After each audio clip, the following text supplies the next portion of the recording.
Hello people, welcome to voice of untold stories. ఈరోజు topic అమ్మ. అమ్మ అంటే లవ్, అమ్మ అంటే ధైర్యం, అమ్మ అంటే ఒక ఎమోషన్.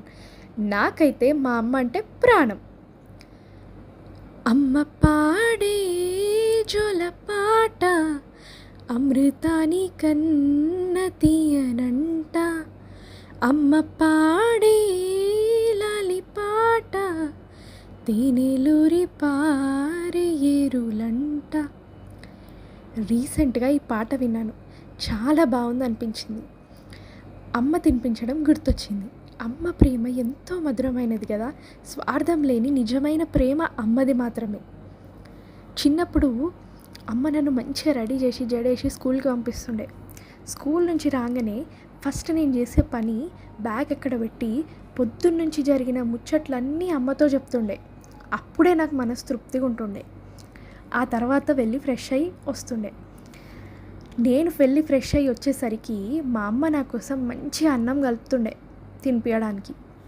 మనము ఎంత పెద్దగా అయినా కూడా మనం ఎంత తింటే మన కడుపు నిండుతుందో మనకంటే ఎక్కువ అమ్మలకే తెలుస్తుంది కదా బాగా.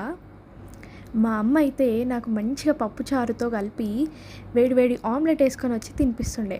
ఎందుకంటే మనం కొన్ని వెజిటబుల్స్ తినం కాబట్టి. ఆకలి లేకున్నా అమ్మ తినిపిస్తే మొత్తం తినేదాన్ని. ఒక్కోసారి అయితే నాకు ఇష్టం లేని కూర కూడా కలిపి తినిపిస్తుండే. మొత్తం తిన్నాక నువ్వు తిన్నది ఏం కూరనో తెలుసా అని చెప్పి రిటర్న్ నన్ను టీజ్ చేస్తుండే. అప్పటిదాకా నేను రియలైజ్ కాకపోతుండే. ఎంత స్వీట్ మెమొరీస్ కదా ఇవన్నీ. అమ్మ చేత్తో తినిపిస్తే ఆటోమేటిక్గా తినేస్తాం. ఆ ప్రేమ అట్లాంటిది. మరి నాకు నా లైఫ్లో అమ్మ అంటే ఒక రోల్ మోడల్, నా ఫస్ట్ బెస్ట్ ఫ్రెండ్ అండ్ నా ఫస్ట్ టీచర్ అన్నీ తనే. మీరు కూడా మీ లైఫ్లో ఉన్న మోస్ట్ ఇంపార్టెంట్ పర్సన్ ఎవరో కమెంట్ సెక్షన్లో మెన్షన్ చేయండి. అండ్ మీకు వారితో ఉన్న మెమొరబుల్ మూమెంట్స్ని మన వ్యూయర్స్తో షేర్ చేసుకోవాలనుకుంటే డిస్క్రిప్షన్లో ఇచ్చిన మెయిల్ ఐడికి మీ క్యూట్ మెమొరీస్ని రాసి పంపేయండి. మళ్ళీ ఒక స్వీట్ మెమొరీతో మీ ముందుంటాను. Until then please do like, share and subscribe to voice of untold stories. Thank you.